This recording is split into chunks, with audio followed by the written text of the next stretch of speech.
আজি আমি এনেকুৱা পতাকাৰ তলত যে থিয় হৈছোঁ, আমি বছৰেকত দুবাৰ এই পতাকাৰ তলত থিয় হওঁ। আজি ৭৮তম স্বাধীনতা দিৱস আৰু আমি বহুত দুখ কষ্টৰ মাজত আমি পতাকাৰ তলত আজি থিয় হ'ব পাৰিছোঁ। প্ৰায় ২০০ বছৰ কাল ইংৰাজে ৰাজত্ব কৰিছিলে আমাৰ ভাৰতবৰ্ষখন। আমাৰ বহুত মানুহে দুখ কষ্টৰ মাজতে বহুত মানুহ মৃত্যুবৰণ কৰিছিল, বহুত মানুহে কাৰাবাস থাকিছিলে। এনেকৈ আন্দোলন কৰি আমাৰ ভাৰতবৰ্ষখন স্বাধীন হ'ল। এই পতাকাৰ বহুতো তাৎপৰ্য আছে, সেইখিনি আমাৰ ছাৰ বাইদেউৰ পিছত ক'ব। মই দুই এষাৰ কৈ সামৰণি মাৰিম। আমাৰ এই ওপৰৰ অংশটো যে গেৰুৱা, সেই গেৰুৱা অংশখনত আমাৰ ভাৰতবৰ্ষৰ মানুহৰ ত্যাগ আৰু সাহসৰ প্ৰতীক। ভাৰতবৰ্ষৰ মানুহে বহুত ত্যাগ আৰু সাহস কৰি আমাৰ এই ভাৰতখন স্বাধীন কৰিছিলে। সেইকাৰণে এই ওপৰৰ অংশটো গেৰুৱা ৰং। গেৰুৱা ৰঙৰ অৰ্থ হৈছে ত্যাগ আৰু সাহস। আৰু মাজৰ অংশটো বগা ৰং। আমাৰ ভাৰতবৰ্ষৰ মানুহৰ অন্তৰখন চাফা আৰু বগা, সেইকাৰণে আমাৰ এই তিৰংগা পতাকাৰ মাজৰ অংশটো ৰং বগা আৰু তলৰ অংশটো ৰং গেৰুৱা। আমাৰ এই ভাৰতবৰ্ষখন সেউজীয়া। আমাৰ এই ভাৰতবৰ্ষখন শস্য সমল দেশ। সেই ভাৰতবৰ্ষৰ এই শস্য সমল দেশৰ লগত সংগতি ৰাখি আমাৰ এই সেউজীয়া ৰংটো হৈছে আমাৰ এই পতাকা। এইখিনি কৈ মই বক্তব্য সামৰণি মাৰিলোঁ।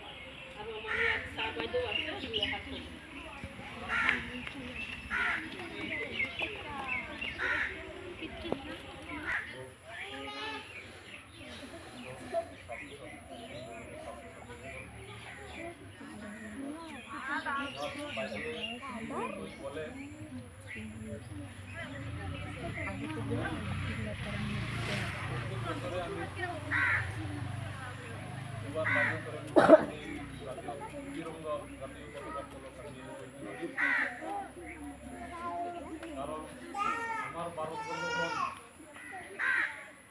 ইংৰাজে বহুত বছৰ প্ৰায় ২০০ বছৰ কাল ৰাজত্ব কৰেছিল। আমি আগতে স্বাধীন আছিলোঁ ইংৰাজৰ অধীনত আছিলোঁ আমাৰ তেনেকৈ আমি কাম কৰিব পৰা নাছিলোঁ বহুত অত্যাচাৰ উৎপীড়ন তলত আমাক বসবাস কৰিব লগা হৈছিলে গতিকে এইদৰে বহু কাল আমি এনেকৈ থাকি মানুহ আমাৰ সকলো জনসাধাৰণে কিছুমান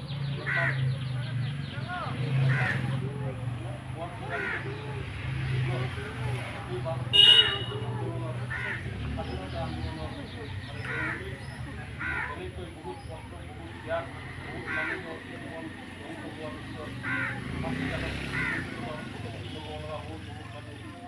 বহুত মানুহ মৃত্যুবৰণ কৰি পাছত 1947 চনত 15 তাৰিখে আমি স্বাধীনতা লাভ কৰিব পাৰিছোঁ আৰু সেইদিনাৰ পৰাই আমি এনেকৈ প্ৰত্যেক বছৰে 1947 চনৰ পৰাই আমি এই স্বাধীনতা দিৱস পালন কৰি আহিছোঁ আৰু অনাগত ভৱিষ্যতত আমি এনেকৈ পালন কৰি থাকিম গতিকে এই তিৰংগাৰ পতাকাৰ বছৰ বাইদেউ আমাৰ ক'লে গতিকে বিশেষ আৰু ক'লেতো বহুত ক'বলগীয়া আছে গতিকে আৰু ইমান বহলাই নকৈ মই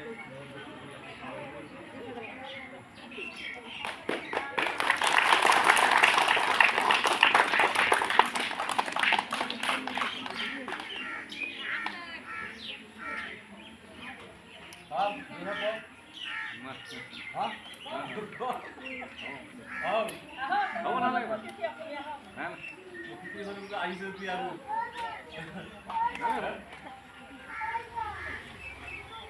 না ওইটা মোবা আয় মোবা মোবা না তো না কই বেটা নে আই যে মোবা যে পিট না